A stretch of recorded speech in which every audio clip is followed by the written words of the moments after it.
Journalism channel எல்லாருக்கும் வணக்கங்க. வணக்கம்டா. பாடையில போயிட்டாரு அப்படின்னு சொல்லப்பட்ட நம்ம சத்யானந்தா சுவாமிகள் கைலாசத்துல இருந்து பாதநடையாவே நமக்காக இன்டர்வியூ கொடுக்க வந்திருக்கா. ஆரம்பமே அலக்களிப்பா இருக்கு. நமஸ்காரம் சுவாமிஜி. மங்களம் உண்டாகட்டும், மங்களம் உண்டாகட்டும். நான் உங்களாலதான் சாமி உண்டாயிருக்கேன். சுவாமிஜி இப்ப ஆளுக்கு ஒரு கட்சி ஆரம்பிச்சுண்டு நான் தான் அடுத்த சிஎம்மா வருவேன் அப்படின்னு எல்லாம் சொல்லிட்டு சுத்திட்டு இருக்கா. அவளை பத்தின உங்களுடைய கருத்து என்ன சுவாமி? The one God, the one world and human being. மனிதநேயம் எங்க இருக்கிறதோ அங்கெல்லாம் இந்த கைலாசன் இருப்பான். ஆங்கிலம் தேவையா? நான் தமிழ் தானே, நீ தமிழ் தானே, அந்த பேரும் தமிழ் தானே.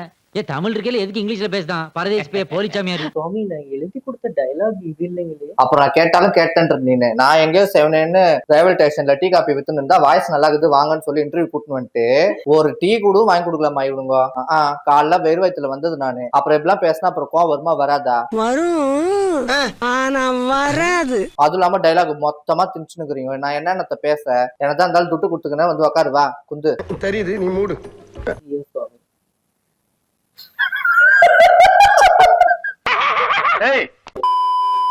சுவாமிஜி இந்த இலை கட்சி பார்த்தேன்னா நாங்க அவளோட போய் கூட்டணி வைக்க போறோம், இந்த பூவுக்கும் இலைக்கு நடுவுல ஒரு தண்டு உருவாக்க போறோம் அப்படின்னு சொல்லிட்டு இருக்கா. அவளை பத்தி நீங்க என்ன நினைக்கிறீங்க? அதாவது இலையில அன்னத்தை போட்டு சாப்பிடலாம், ஆனா பூவுல அன்னத்தை போட்டு சாப்பிட முடியுமா? பூவுல போட்டு சாப்பிட என்ன ஆகுது சுவாமி? வயிற்றால் தான் போவோம்.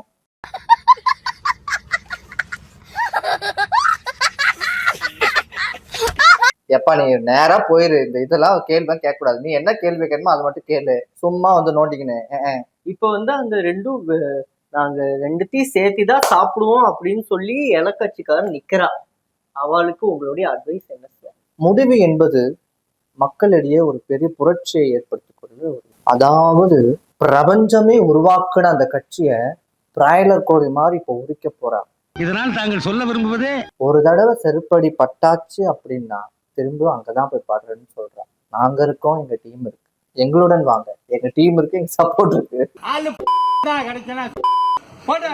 திருப்பி அவ நாங்க அங்கதான் போவோம்னு நிக்கிறா. அவளுக்கு நீங்க என்ன சொல்ல விரும்புறீங்க? இல்ல ஏழை இப்படி பண்றிய கிறுக்கு மெண்டல் பயிலுலா. அடுத்த கேள்விக்கு போலாம். அடுத்து இந்த சூரியன் கட்சிக்காரங்க ஒரு 5 வருஷத்துல நாங்க பேனாக்கு செலவச்சோம், கார் ரேஸ் விட்டோம், இதையும் தாண்டி பல சாதனைகள் பண்ணியிருக்கோம் அப்படின்னு சொல்லி எங்களுக்கு சாதனை பண்ண டைம் இல்ல, இன்னொரு 5 வருஷம் கொடுங்க அப்படின்னு சொல்லி கேட்டுட்டு இருக்கா. அவளுக்கு உங்களுடைய கருத்து என்ன சுவாமி? ஏன்னா மூக்கு புடப்பா இருந்தா சில நேரத்துல இப்படி எல்லாம் யோசிக்க தோணும் கொஞ்சம்.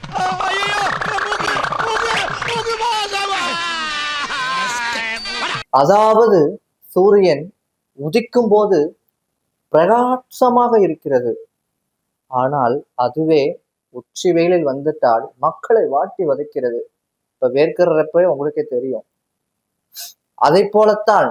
ஆனால் இருந்தாலும் சூரியனுக்கு மறைவு என்பது மாலை இருக்கும். அதை போலத்தான் எப்ப மறையும் என்றது என் படித்த இறைவனுக்கும் கூட அது தெரியாது. நானே கடவுள். அப்புறம் என்ன நீங்க வந்த சுவாமி இப்ப நடிகர் ஒருத்தர் 200 கோடியை விட்டுட்டு கட்சி ஆரம்பிச்சு அடுத்த சிஎம் நான் தான் அப்படின்னு சொல்லிட்டு இருக்கா. அவளுக்கு நீங்க என்ன சொல்றீங்க? அதாவது மரத்தில் ஏற பஸ்ட் கத்துக்கொள்ள வேண்டும். அதுக்கப்புறம் தான் அந்த காயை பறித்து கீழே இறங்கி மட்டையை உரித்து தேங்காய் எடுக்க வேண்டும். இதுதான் பிரபஞ்சம் உருவாக்கிற ஒரு விஷயம். முதல்ல வாங்கணும், அப்புறம் தோண்டணும், அதுக்கப்புறம் கட்டணும். என்னப்பா போன் அடிக்கிறது சுவாமி? அச்சா ஜோக் இல்ல இல்லையா? அப்படி இருக்கிற போதே எடுத்த உடனேயே நம்ம மட்டை உரிக்கணும்னு நினைச்சா அது முடியாத கேள்வி. இன்றைய இளைஞர்களுக்கு அதை நம்மளுக்கு புகட்ட வேண்டும். அதுவும் இந்த பனைமரம் ஊர்ல உட்காந்துட்டே பல வேலைகளை அவ பாக்குறா, வெளியவே வரமாட்டேங்கிறா.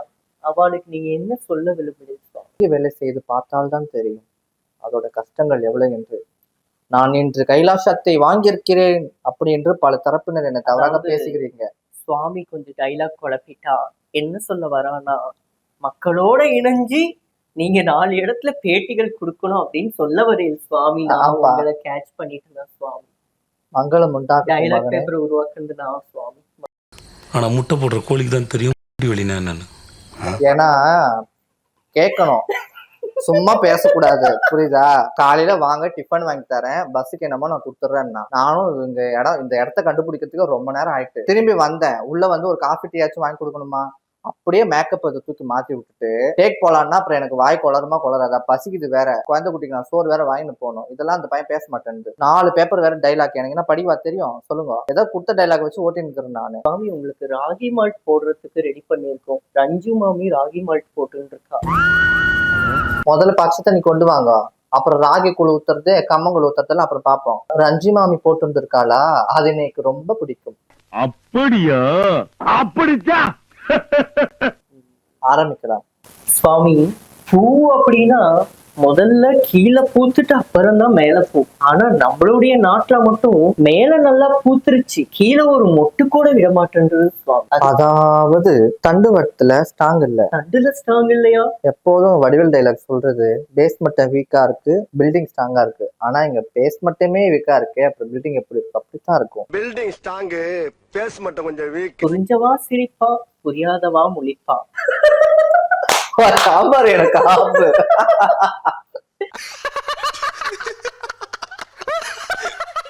பூ வைக்கிற தலைய மாத்திரலாம் அப்படின்னு சொல்லி நிறைய தலைய தேடின்னு இருக்கா. நான் தான் இருக்கேன்ல.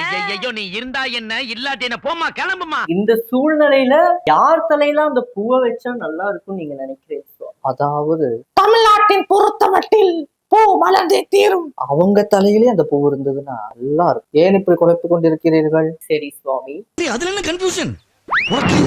இந்த மிச்சம் சொச்சம் அப்படின்னு சொல்லிட்டு ஒரு 4-5 இடம் இருக்கா. புளிய மரத்தடியில டார்ச் லைட் அடிச்சுட்டு ஒரு பெரிய மகான் நடத்தின கட்சி இப்ப அவர் இல்லாம தனியா தத்தளிச்சுட்டு இருக்கு. மரத்துல காய்ச்ச ஒரு பழம், அப்புறம் இன்னும் நிறைய அப்படியெல்லாம் இருக்கு சுவாமி. அவள் எல்லாம் இந்த ஒரு போட்டியை எப்படி எதிர்கொள்ளலாம் சுவாமி? அதாவது எல்லாத்துக்கும் பொதுவா சொல்ல வேண்டிய விஷயம், பொதுவான்னு வரும். வளர்ச்சின்னா கண்டுக்காதீங்க. கஸ்மால நிப்பாட்டியா? என்ன அது வந்ததுல இருந்து கொழ பேசின்னு இருக்குடா. இப்ப நீ என்ன சொல்ல வர? ஸ்ட்ரைட்டா மேட்டருக்கு வாயா. சொல்றேன்.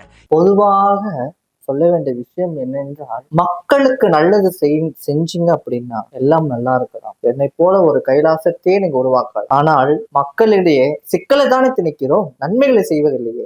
நோர டப்பா கொஞ்சம் வீங்கனா மாதிரி இருக்கு. So you please come to my room. ஐயா பகர், இதெல்லாம் யாரா உன்கிட்ட கேட்டா? யாரா நீ? இப்ப எல்லாம் கூட்டணியை நோக்கி எனக்கு ஒரு 2 சேர் கிடைக்குமா 3 சேர் கிடைக்குமா அப்படின்னு சொல்லிட்டு இந்த ஃபர்ஸ்ட் கிரேட்ல இருக்கவா கிட்ட போய் கெஞ்சின்னு இருக்கா. ஆமா, இந்த சேரை எவ்வளவுக்கு வாடகை வாங்கிட்டு வந்த? இது கம்பெனி சேர் சுவாமி. அப்ப கம்னு உட்காரு, அடுத்த இதுக்கு போ. வந்துட்டேன். இந்த அவமானம் உனக்கு தேவையா? அடுத்தது சுவாமிஜி, உங்களை செத்து போயிட்டேன் அப்படின்னு சொல்லிட்டு உங்க தங்கச்சி மகனே சொல்லியிருக்கா. அதாவது நானே கடவுள், செத்து பொழைப்பேன். 120 வயதில் தான் நான் இருப்பேன் என்று சித்தரித்துக் கொண்டேன். ஆனால் நீங்கள் பேசுவது போல 2000 வருஷம் என்னால உயிர் வாழ முடியும். உன் வயசு என்ன, என் வயசு என்ன? இல்ல எனக்கு வயசு 2000 தெரியுமா? இல்ல திருவள்ளுவருக்கு ஆணவனா சொல்லி கொடுத்தா காக்கி யாரு? நான் தானே. எல்லா பிரபஞ்சத்திலும் என் சக்தி இருக்கும். கைலாசாய நமக. இவ்வளவு நேரம் நம்ம நைலாஷாவுடைய சத்யானந்தா சுவாமி கிட்ட நல்லா பேசி, அடுத்து மறுபடியும் ஒரு மிகப்பெரிய தலைமையோட நான் உங்களை சந்திக்கும் வரை உங்களிடமிருந்து விடைபெறுவது தயா. நன்றி சார். மங்களம் உண்டாகட்டும். டீ கடை, வடை, டீ, காஃபி. கலெக்ஷன் கிளம்பியாச்சா?